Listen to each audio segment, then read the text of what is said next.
हम श्री कृष्णा के जन्म की लीला आज दिखाते हैं, हम आज दिखाते हैं। श्री कृष्णा जी जेल में जन्मे वो बतलाते हैं, हम कथा सुनाते हैं। कंस राज की बहन की सारी व्यथा सुनाते हैं, हम कथा सुनाते हैं। क्यों वासुदेव श्री कृष्ण को गोकुल छोड़ के आते हैं, हम कथा सुनाते हैं।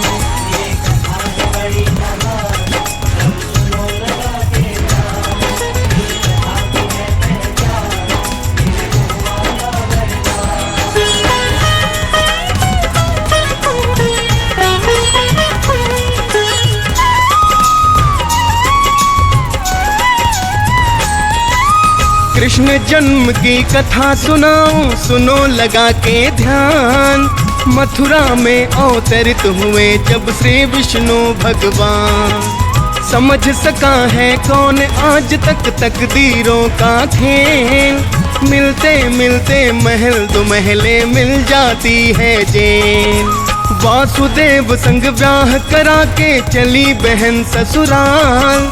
कंस राजा रथ हाँक रहा था हो करके खुशहाल। तभी गगन में बादल गरजे आई फिर आवाज, जिसके लिए तू प्रसन्न हो रहा कंस राज तू आज। इसी के कोख में मौत है तेरी सत्य बताते हैं, हम कथा सुनाते हैं। श्री कृष्णा के जन्म की लीला हम बतलाते हैं, हम कथा सुनाते हैं।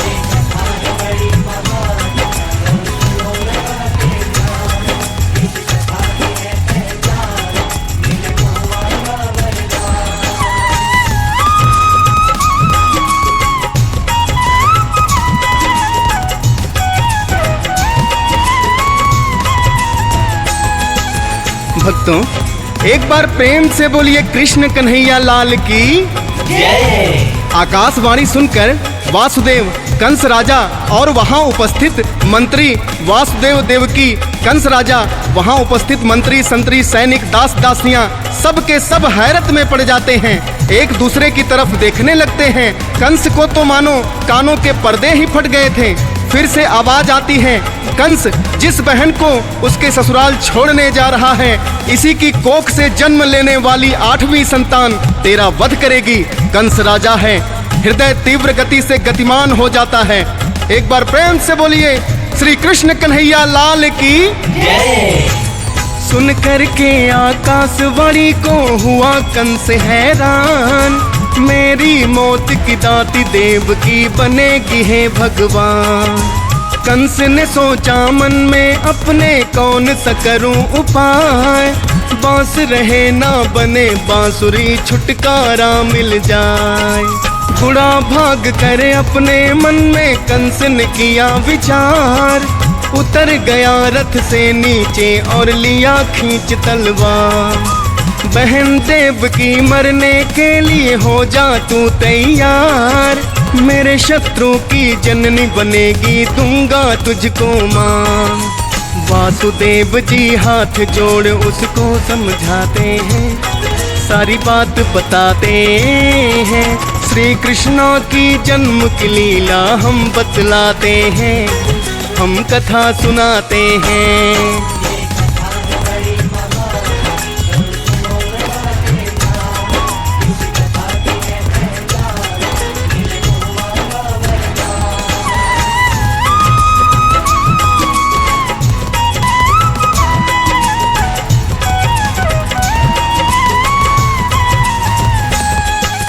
भक्तों, एक बार प्रेम से बोलिए वासुदेव कृष्ण की जय।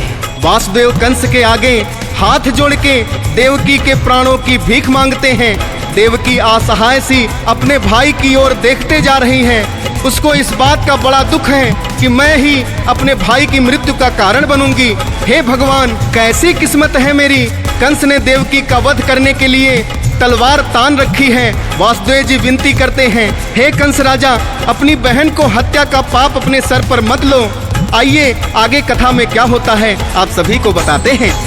वासुदेव जी बोले कंस से, सुनो कंस महाराज, अपने पुत्रों को तुम्हें सौंपने का वचन दूं आज।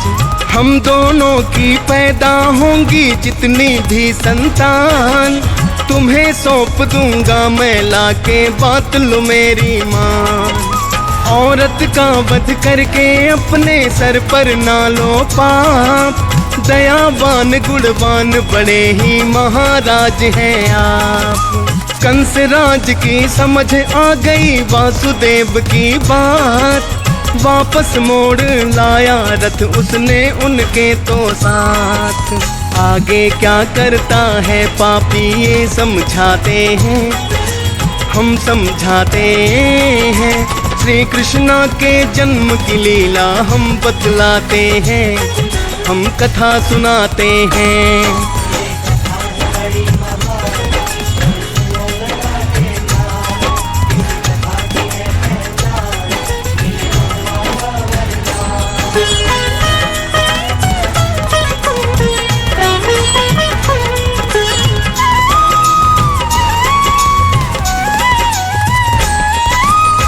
भक्तों, एक बार प्रेम से बोलिए देवकी नंदन श्री कृष्ण भगवान की जय। देवकी और वासुदेव को कारागार में डलवा देता है और सख्त पहरा बिठा देता है। सैनिकों को आदेश देता है कि इन दोनों की खबर किसी को न मालूम पड़े, और इतना कह के कंस चला जाता है। देवकी और वासुदेव कारागार को ही अपना महल मान लेते हैं। आइए आगे की कथा क्या है आप सभी को बताते हैं। पहला गर्भ कर लिया धारण बहन देवकी ने, वासुदेव के कान में कर दी खबर देवकी ने। खुश होने के बदले दोनों रह जाते हैं सन्न, कई दिनों तक खाया ना गया उन दोनों से अन्न। कंस राज को दिया था जो वो वचन आ गया याद, सौंपूंगा संतान तुम्हें पैदा होने के बाद। खबर हो गई राजा कंस को गर्भ धारण की, बात याद आ गई कंस को मौत के कारण की। पहले पुत्र का जन्म हो गया वो दिखलाते हैं, हम कथा सुनाते हैं। श्री कृष्णा के जन्म की लीला हम बतलाते हैं, हम कथा सुनाते हैं।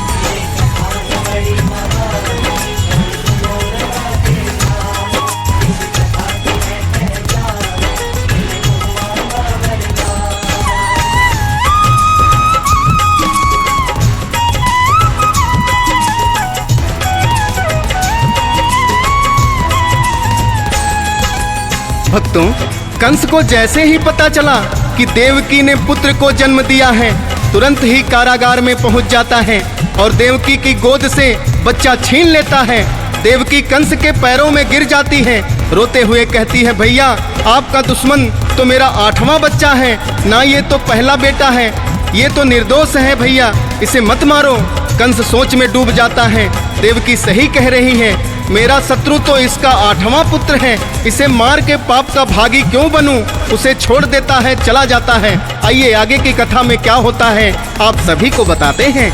कंस राज सिंहासन बैठा लगा हुआ दरबार, नारद जी आते हैं लगाते कंस की जय जयकार। धन्य हो गए हम नारद जी दर्शन हमें हुआ, बोले श्री नारद जी कैसे आना यहाँ हुआ। नारद बोले कंस राज से तुम हो बड़े नदान, मति तुम्हारी मारी देख के हम हैं बड़े हैरान। अष्टपंखुड़ी कमल पुष्प फिर उसे दिखाते हैं, दोनों तरफ गिनती देखो तो 8 ही आते हैं। श्री कृष्णा की लीला जन्म की हम बतलाते हैं, हम कथा सुनाते हैं। श्री कृष्णा के जन्म की लीला हम बतलाते हैं, हम कथा सुनाते हैं।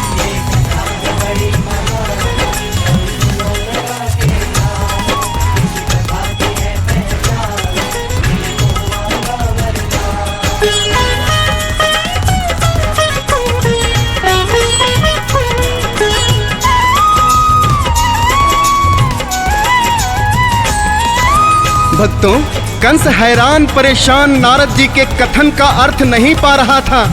बोला, हे मुनि श्रेष्ठ, विस्तार से समझाइए। तब नारद जी बोले, जिस प्रकार इस कमल का पुष्प पंखुड़ियां कहीं से गिनो पर 8 ही आएंगी, ठीक उसी प्रकार देवकी के पुत्रों की गणना कहीं से भी करो 8 ही आएगी। पता नहीं वो 8वां पहला बनके जन्म ले ले और तुम्हारा काम तमाम कर दे। नारद की बात कंस के समझ में आ गई। नारद जी ने नारायण नारायण करते हुए अंतर्ध्यान हो गए। आइए आगे की कथा आप सभी को बताते हैं। क्रोध में भर के कंस राज फिर पहुंचा कारागार, छीन के पुत्र बहन का अपनी दिया है उसको मार। तड़प के रह गए पति पत्नी वो बहे नैन से नीर, मार दिया बहना के शिशु को उठी कलेजे पीड़। इसी तरह से एक एक कर मारे बालक साथ, वध करता जब मासूमों का नहीं कांपता हाथ। सूख गए वासुदेव देवकी बन गए नरकंकाल, अपने भांजों का मामा ही बन बैठा है काल। पति पत्नी दिन रात जेल में नीर बहाते हैं, हम कथा सुनाते हैं। श्री कृष्णा के जन्म की लीला हम बतलाते हैं, हम कथा सुनाते हैं।